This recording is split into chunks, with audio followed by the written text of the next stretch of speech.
This week, let's come to the last part of Module 3 and also the final presentation of this course. The focus is on visual displays.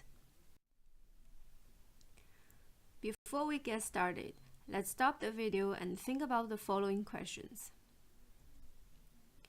How do you choose a graph? What difficulties have you encountered while designing graphs? What are the advantages of using graphs instead of tables? Which computer software do you use to produce graphs? In a previous presentation, we studied about trends. In the current presentation, we will learn the advantages of using graphs. Specifically, upon completion of this presentation, you will be able to identify the appropriate visual displays, graphs, maps, etc., to present data from the core indicators, and present the data from core indicators in tables or visual displays, taking their readability for the user into account. First, let me introduce the graphs. Graphs can serve to present a substantial part of the information, making it easily understandable. The question is, how to choose the right graph? There's no one-size-fits-all answer to this question. Neither is there any satisfactory technique. However, a few common sense recommendations can be made. A graph can easily be used to show the general trend of indicators. Hence, it is particularly well suited to time series. It can show at a glance several attributes of the data. However, a graph should not be used if the variations in the chosen indicator are slight and therefore hardly visible. The advantages of graphs are: they are visually very attractive and easy to understand. They make it easy to see the patterns in the data. They are easy to use for the purpose of comparison and analysis.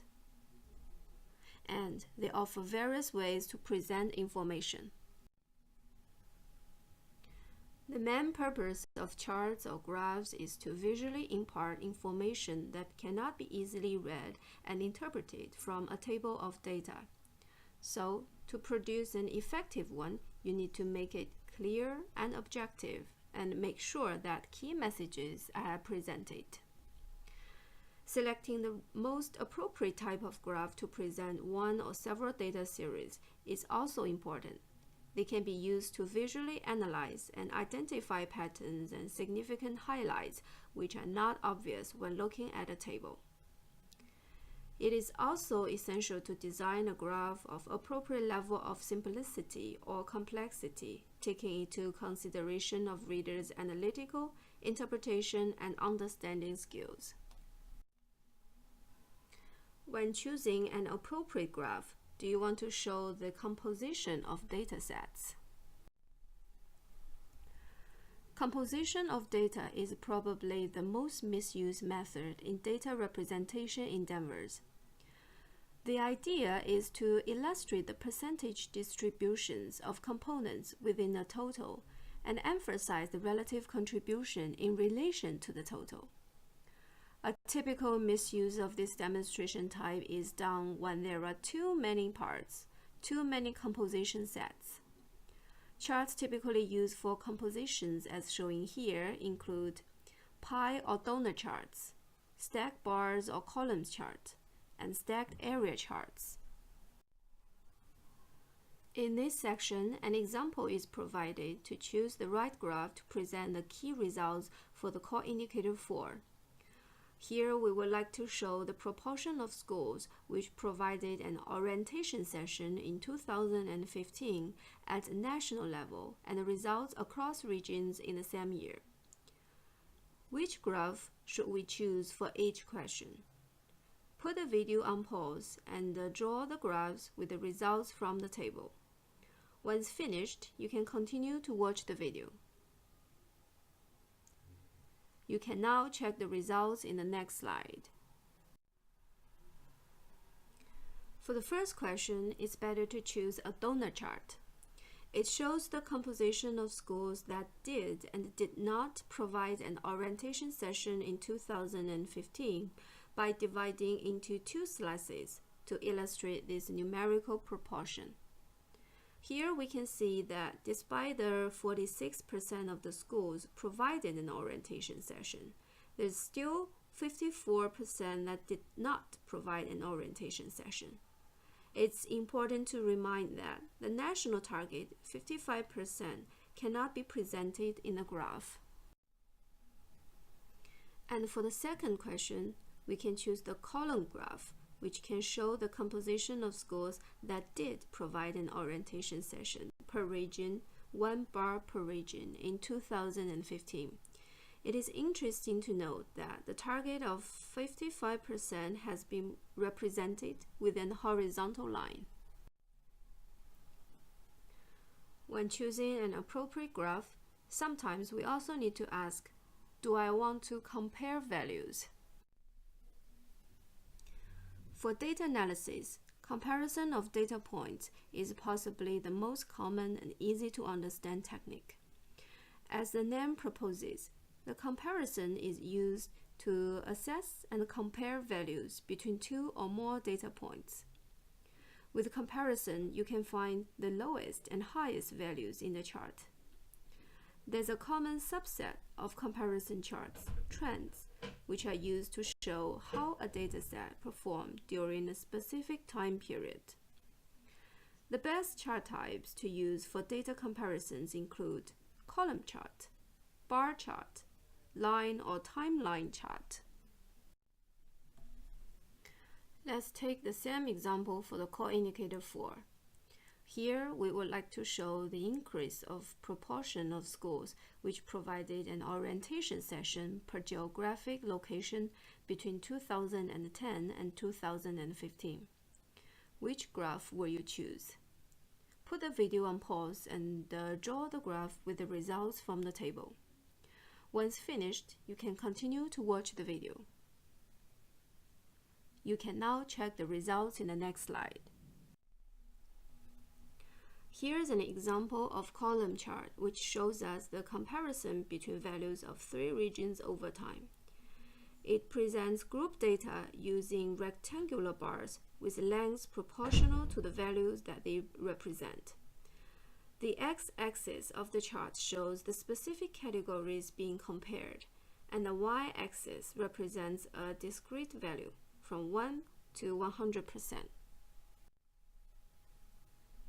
And sometimes we may ask ourselves, do I want to understand the distribution of my data? Data distribution shows the frequencies of different values of a variable. It can help to see the full data range and identify values which deviate from the target. Charts typically used for distribution are column histogram, line histogram, scatter plot chart, and map chart. For example, this is a column histogram showing the frequency distribution of students and teachers' scores to the HIV and AIDS knowledge test. The peak for G6 pupils are found in the interval 0.5 to 1 and teachers in 1.5 to 2. However, we can see an overlap of these distributions, meaning that some students perform better than some teachers. This is an example of map chart. It is an abstract, simplified representation of a geographic area that is drawn to scale to highlight relationships between objects and indicators within the drawing space. Maps are particularly attractive visual illustration. Throughout the use of contrasting colors, they enable the analyst to underline the subnational disparities for a given indicator for the country or continent of interest. And finally, when choosing graphs, we also need to understand the relationship between two value sets. These types of charts show the relationship, association, trends, patterns, clusters, averages, or outliers of two or more variables. We can use them to demonstrate how something does or does not affect another variable, positively or negatively. Charts typically used for showing relationship among variables include scatter plot, bubble chart, and line chart.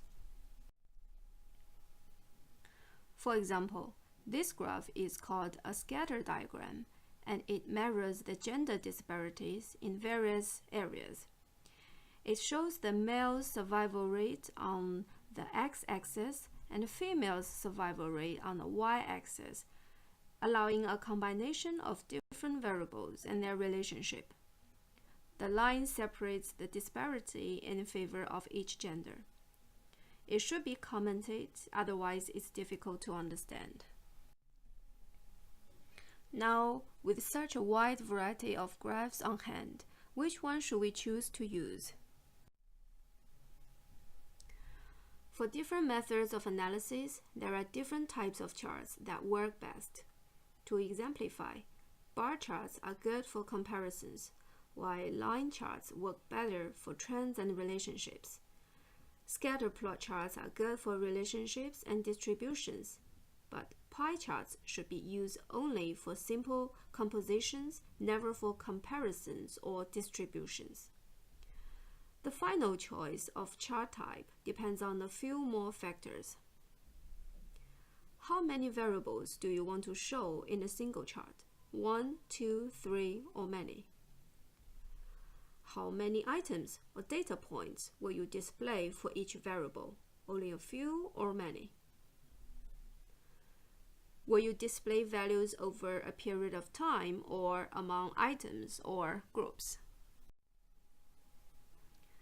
Here is an adapted version of the diagram published by Dr. Andrew Abella, helping to decide about which chart is a better fit for a given data and problem at hand. To choose a graph, first you need to know which data do you want to present, the key message that you want to pass. After that, you need to know your intention with the data selected. Do you want to compare, relate, show the composition, or show the distribution?